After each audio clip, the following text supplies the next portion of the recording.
Meeting my husband is actually one of the memories I can never ever ever forget. Not just because he's my husband, but because it was an interesting one. And whenever I watch Korean movies where enemies become lovers, it usually reminds me of how I met my husband. And I thought to share the story. I mean, it's Valentine season, so let's sprinkle some love on your timeline. Now, there are two versions to this story. There is my own version, which is the correct version of what happened that day or days leading up to it. And there is my husband's version, which is the defensive part because it was the villain of the story, okay? Now, let's get into it. Growing up, I grew up in Ilorin. I was born and bred in Ilorin, and I attended Evangelical Church Winning All, Ekwa. And in church, then we have something we call our annual retreat program. It happens every December, and it's such a good time that every single person, at least there's no young person I know in a church then that does not look forward to the retreat. And then I remember that specific year, it was 2009. I think I was in SS3 or SS2, I really cannot remember. And then I came home for holidays. And usually now as a brother, when you get back, we usually have one thing always happening. Is either you're having malaria, or you have to treat typhoid, or there's one thing that is always happening during the break, because I don't know the spirit behind that in boarding school. Anyway, I got back home. I wasn't feeling too good. But the next day was retreat camp, and I know my mother. If I had told her that I wasn't feeling well, that's the end for that retreat that year, and I do not want to miss retreat. So I kept it to myself. I was just trying to form more strong, just telling myself I just need to skate through the night and then to be able to attend retreat the next day. We got to camp, they will allocate your rooms, everybody got their bunks, lay our bed and everything, registration, everything was done, and then it was time for evening service. But before evening service, we had dinner, yes. So we all went into the dining hall, and everybody queued for the food. I remember we had rice and beans with fish stew. Was it fish stew or chicken stew? Stew is the key point in everything, sha. So we had rice and beans with stew, and I remember I joined the queue, got my food, but again, remember I wasn't feeling too well. So I went to sit down, and I was eating my food, and then I saw this group of like 6 guys just walking in. We all know them. You know how we have these cliques in church where you see 6 people, 3 people, 4 people. So I saw him coming with all his friends. Again, I wasn't paying attention, right? Anyway, I saw them go in, they got their food, and they're like the big boys in church at that time. So they got their food, and then when you're trying to eat your food, excuse me, when you're trying to eat your food and you can feel that somebody is looking at you. That was the feeling I was getting. So in my mind, I'm like, please mind your business, do not come and talk to me. Please just leave me alone. Let me just eat my food in peace, please. Next thing I know, this person is in front of me. There he goes. Why are you not eating your food? Of course, the first thing in my head is, and how is that any business of yours? How is that business of yours? How did it concern you that I'm not eating my food? Because growing up again, I had sharp mouth. I will give it to myself. I had sharp mouth. Now, Holy Spirit is constructing me. Anyway, he looked at me and was like, "Oh, why are you not eating your food?" And for some weird reason, I wasn't thinking of giving him like a quick negative remark or something like that, or just to dismiss him. I went on to tell him that, oh, I actually wasn't feeling too good. Then he told me, oh, he's sorry, he's gonna go get me help. So I say, okay, no problem now. So I sat down there. I sat down there waiting for the promisal of help. Now I've said you're going to get help. So I sat down there, 10 minutes, 20 minutes, 30 minutes, 40 minutes, 50 minutes. That was when I told myself, I'd be like, Ife, what are you still sitting down waiting for? No, who are you waiting for? Who? You think that guy noticed you at all? Like, you better stand up. I was boiling because I was jejely on my own. You came and met me. So I stood up, I went into the chapel, and guess who I saw? In his short yellow flowery knicker going up, and there he was in the chapel with all the microphones and wires and everything, and then he was running back and forth. And in my mind, I'm like, did he forget that he promised somebody like, As I entered into the chapel, I sat at the back because again I wasn't feeling too good. So I sat at the back, and I don't even know how the health team got to know that I wasn't feeling well, but one of the doctors on duty came, gave me some medication, and I just sat down there because I didn't want to go back to the hostel because I'll be the only one in the hostel. Everybody was in the chapel. So I sat at the back, and I think he looked back, and then he saw me, and then he came, he came over, and then he was like, oh, he's so sorry. And by the time he got to church, inside the chapel, they needed microphones, and some microphones were not working, and they needed to oh, at that point, all what is in my head is just, let this headache just subside. Let this headache just subside. Just leave me alone, please. Leave me alone, please. Leave me alone. That was the only thing in my head. But then he sat down there with me all throughout the service. And after the service, he even walked me to my hostel, So I was just like, but yeah, it's not that bad. But if you know what this guy did for me the next day.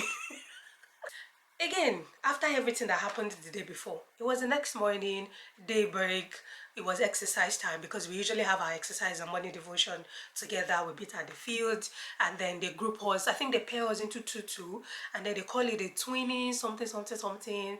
Because I remember that time in camp, they were always saying, no, where's my twinning? Where's my twinning? Yes, now, where's my twin? Where's my twin? Something like that. The whole essence is just for networking, get to know yourself more, something like that. So the next morning, we got to the field. Of course, I was feeling much better now because I had medication. So we got to the field, and for some reason, I was looking for this technical brother. I was searching and scanning the field. I did not see him. I was like, is this guy okay? But in my head again, I was thinking, you escorted somebody to the hostel last night. You know the person is not feeling fine. I mean, courtesy demand you check on the person now. Abi? Anyway, we sat down there, and then I saw him later on again with his friends, all of them talking. And I can bet it that we actually made contact twice. I can bet it. My husband till today says, oh, he did not see me. How?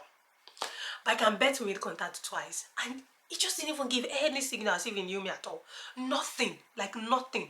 And even after we finished devotion that we were to go back to the hostel to freshen up, he passed beside me to the chapel. In his short knicker again. He passed beside me to the chapel. He didn't utter a word at all. I just told myself, I said, no, we've got to tighten up. Yeah, we've got to tighten up. If one guy thinks that he can use me to make runs or so, you are mistaken. No, you made a mistake. You made a mistake. Anyway, I got back into the hostel, freshen up for the day and stuff like that. And all I was looking forward to is to have my sister come because she came back from uni. Yeah, she was in uni at the time. So she was to arrive the day the retreat started, but I knew my mom wasn't going to allow her to come. So I know she was coming the second day, which was that afternoon. So she came in the afternoon, and my sister again, I mean the elder one, I've got two. So the elder one, which is the in-between us, she's very jovial, loves to be with, she's the life of the party, so beautiful. Everybody likes Tosin. Everybody likes her, okay? So I don't think I've ever met a single person that didn't like my sister. Every single person likes her. In fact, at the point I wanted to be like her. Story for another day.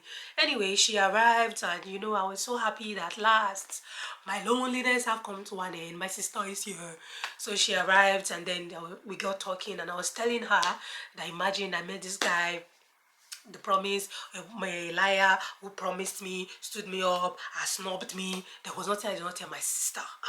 My sister was like, hey, who is the person? I was like, I'm going to show her when we get into the chapel. As we were talking now, I just saw her, I heard her screaming rather, because she was in my front, so I heard her screaming. She was shouting, jumping, as if she had seen somebody, behind me. So I was like,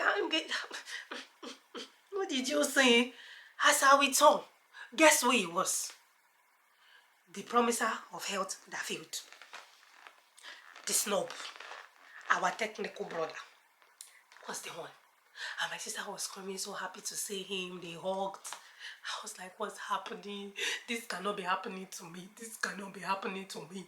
Anyway, they hugged, and my sister turned to me. I'll be like, oh, be my friend Ebenezer, the one I've been talking to you about. And then Ebenezer also looked to me. I said, oh, how are you? I was like, you must be kidding me. You must be kidding me. And I was just standing there, neutral, like nothing. Like I didn't have any expression on my face because I was like, is it? I said, okay, since we are all playing pretend now, oh yeah, it's me that I'm in drama unit. Oh yeah, let's start. So we greeted and then we got talking, and throughout that day again, we were talking non-stop, having fun. Of course, with my sister, I was just tagging along, and then everybody was talking. Everything was fine, we're all good. And then the next day was the time for us to leave camp. Do you know what happened? So the last day came for us to leave retreat camp. You know how everyone is packing up their bags, excuse me. So at this point, everyone had packed their bags. We are all ready for the bus to take us back home because retreat is over. And usually, I love to follow the first set because the bus can't take every one of us at once because we're always many that we attend the retreat camp. I think the bus goes like 3 to 4 times. So I love to go with the first round so that I can easily get back home, rest and so I just love the first set. Why, I don't know. Anyway, I got seated into the bus. My sister, of course, wasn't going to follow the first round. I know her because she's the queen of the social group. She has to greet everybody before she leaves anyway. So I got into the bus. I was sitting at the back by the window. I was the only one by the window. Nobody was blocking me. There was no luggage, nothing. Now, take note of this important information I'm telling you, that I was by the window. So I was by the window, yeah. And then they started loading the bus with, the other load and everything that we bought, including our bags and some other technical stuff. And there goes our technical brother, who by now we know his name, Ebenezer. So, see the way I say Ebenezer, oh my Yoba, Ebenezer. Anyway, there goes the brother loading the bus, with all the boxes and stuffs and everything like that. And there I was at the back smiling. Oh no, gosh. There I was at the back, I was just smiling. He kept loading. He wasn't even looking at my face. I didn't even think he knew that I was inside that car. It was just loading. We go inside, come back again, go inside, come back again. In my mind, I was telling myself that he's busy, he's doing the work of the Lord, packing wires and everything. So I was just like, let's, mind you. Anyway, so he went to tell the escorts that the bus was full, it was time for us to go and things like that. And I was just thinking in my head that, no goodbye. No, you should let me know in the comment section. Was it wrong for me to have expected some sort of discussion, like some sort of... I wasn't even thinking of anything happening between the both of us, but just something like, oh, goodbye. It was nice to have known you, or it was nice to have met you. Oh, do you want to give me my number? Don't even call him my number, but at least some sort of, like, bro, Ebenezer decided that he did not see me, avoided me totally. There was no single word, nothing. He didn't even look at my side. Ha! You see, as they closed the door to that bus, I told myself, my heart safe is closed. This is over. I'm done. Not as a friend, whatever it is that I even feel so. Because I mean, let's be honest, the guy is fine. Right? He's fine. I'll be honest. He is fine. He's a fine boy. So I was just like, whatever it is that I even felt towards you is over. As I'm leaving this campground, everything is over. So I left the campground with so much, I don't know, should I call it hatred? Was it hatred? I don't know to call it hatred, but I was just like, let's just say detest, but like I just didn't want to have anything to do with him or hear his name or anything like that, because I felt so, what word can I use? So dismissed. Like that was how I felt. So I left the camp, everybody was fine, and we moved on to our life. Should be we think that okay, now everybody is okay on their lane, everything will be fine. No! But Ebenezer followed me.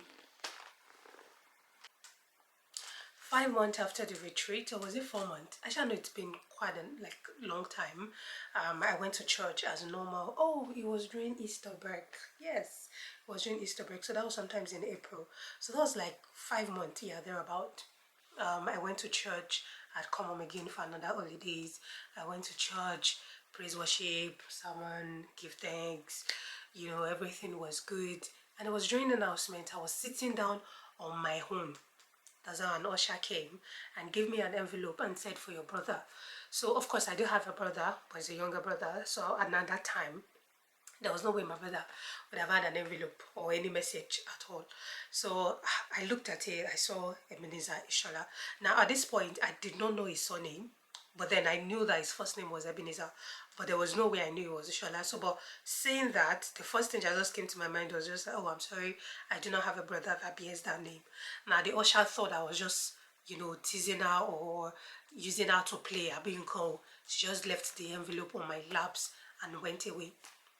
Now, genuinely, I was actually lost because, like I said, as the bus drove out of that campground, I literally drove out all the thought about him, any memory of him, nothing. So, in all honesty, I did not even think about the fact that it was him or it could be him or that it was, because even the name did not stick.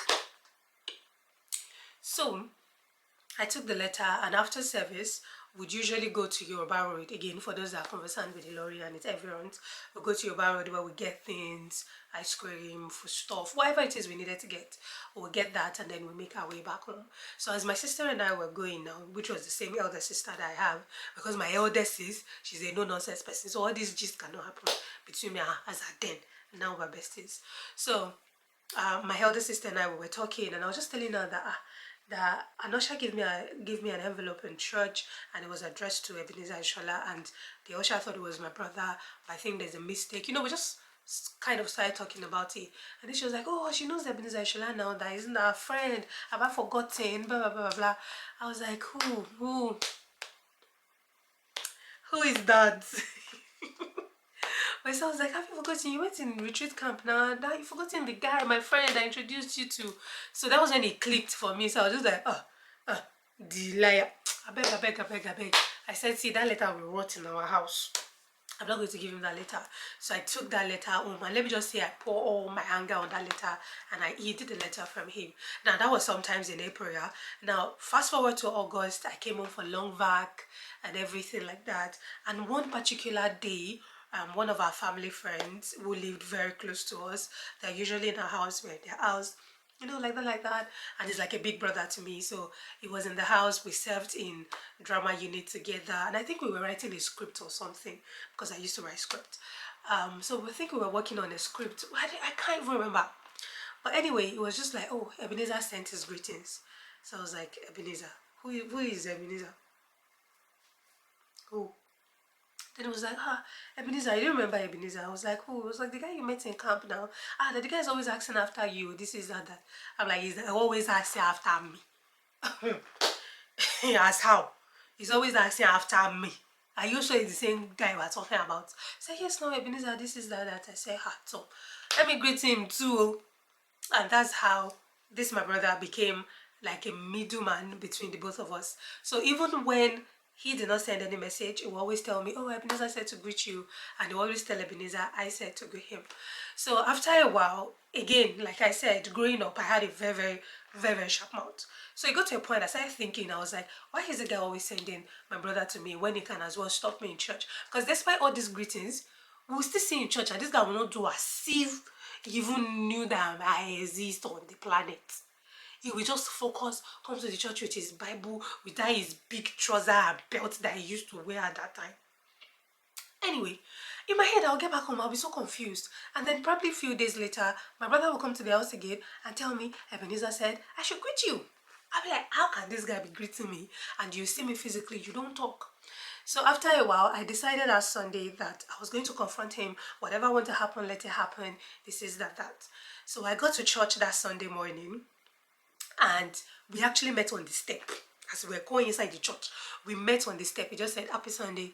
I said, happy Sunday. In fact, the way I was smiling broadly, when you've been receiving somebody's messages, and I was just like, oh, okay, is he ready to talk, or was he shy? Or, saying, So I was just like, probably he's ready to talk now. So I stopped him now, and he just went into the church. That was when I said, no. This back and forth cat and rat thing is gonna stop today. So after service, I stood outside because I knew I was going to go through that part. So I stood outside, I was waiting for him, and of course, according to his routine. Now, this is not to say I was stalking him alone. I wasn't, but my dad also parked in the same place and he used to take the taxi. So whenever I go out, we used to pass there. That's how I knew. Anyway, I stood there and he came out and I was just like, excuse me. And I was like, oh, hi, how are you? Hi, school. Like bipolar. You do not used to do as if you know me. All of a sudden, you're asking me how is school, how is this, how is that. But because again, I've been receiving his messages or his supposed messages, so I was just like, oh, I'm fine, and you, he said he's good, and I was just like, oh, thank you so much. I'm always receiving your messages, you know. So person delivers your messages every single time, and he's like, oh, he didn't send anybody to me. Can't remember sending anybody to me, but yeah, he used to receive my message as well. And the both of us just looked at ourselves, and I think almost instantly it just clicked that my brother was just doing things that we did not send him, and then the both of us busted into laughs. And I'm not kidding, I think for almost 2 to 3 minutes straight up we were just laughing, because it just clicked in my head, and it was just like, oh, you didn't send me a message but you're getting my messages. I didn't send the person who was sending, I did not send the messenger, he was also sending. So we just kind of understood what was going on, so we laughed about it. And then that was when I told him that I was ready to, you know, scatter ground today, because I just felt it would be unfair for him to have been sending me all these messages and he ignores me in church. And guess what he said? He said, oh, same thing for him, that he's always surprised too when he sees me on Sunday, the way I behave. I don't behave like somebody who has just sent somebody to him. And I'm like, wow, wow. Anyway, we laughed about it, and then he asked for my contact. So he asked for my contacts. And as I then, I don't have a phone, because again, another rule in my father's house, you cannot have a phone until you are like what, until you finish secondary school. So on the day of your graduation, that's always my dad's gift to every one of us. I wish life is like that. Anyway, um I asked for my number. So because I don't have number, I cannot tell him, so I just gave him my mom's number, because whenever I'm on break, my mom so graciously allows me to use her phone. So I gave him my mom's number, and I think that following week I was to return back to school or something. Then I went back home. Guess where this guy also wrote his number? He wrote it in my hand.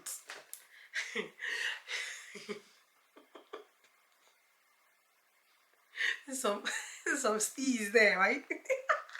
He wrote it in the palm of my hand. Anyway, I got home, sent him a message. Hi, it's me. You know, no, this is that. And from there we started talking. Oh, you think we went into a relationship? No. Yeah, me, I don't forget things like that. We did not. We really just started talking. You want to know how we ended up in a relationship? Do you want to know how we ended up being, you know, romantically involved? Drop in the comment section, and I might probably film another video about that. Anyway, that's it, guys. Thank you so much. If you've watched all the part to this part and you've not hit the followed button, you've not dropped a comment, you've not liked, you've not done anything, what else do you want me to do? No, in this condition of my having sore throat, cough, cold, everything, you can hear how fraudulent my voice is. I'm still sitting down here recording.